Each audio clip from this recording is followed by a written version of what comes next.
GST సంచలన నిర్ణయం మరింత దగ్గరకు వచ్చింది. దీపావళి నాటికి అమల్లో పెడదామనుకున్నటువంటి దానికి సంబంధించినటువంటి ప్రొసీజర్ని మంత్రులు ఓకే చేశారు. 2 స్లాబులు ఉంటాయి. ఇప్పటిదాకా ఉన్న 4 స్లాబుల ప్లేస్లో 2 స్లాబులు. 5% అలా ఉంటుంది, 12% ఎగిరిపోతుంది, 18% ఉంటుంది, 28% ఎగిరిపోతుంది. వాస్తవంగా చెప్పాలంటే ఈ నెల అంటే ఆగస్టుకి సంబంధించిన జీఎస్టీ, సెప్టెంబర్కి సంబంధించిన జీఎస్టీ ఆగిపోతుంది, అంటే డౌన్ అయిపోతుంది అనుకుంటా, బాగా తగ్గిపోతుంది అనుకుంటా దేశవ్యాప్తంగా, రాష్ట్ర స్థాయిలో కూడా.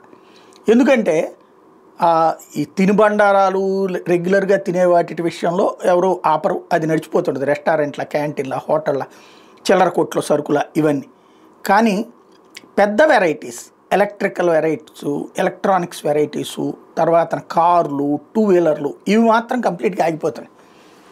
అంటే అబౌవ్ 10,000 కొనేటటువంటి వాళ్ళు ఆగిపోతున్నారు.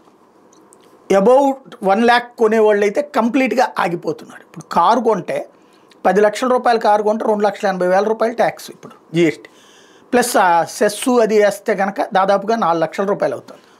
ఇప్పుడు అదే కనుక దీంట్లోకి వచ్చిందంటే కనుక దాదాపు 1 లక్ష రూపాయలన్నా తగ్గుతుంది, ఆటోమేటిక్గా తగ్గుదలరు.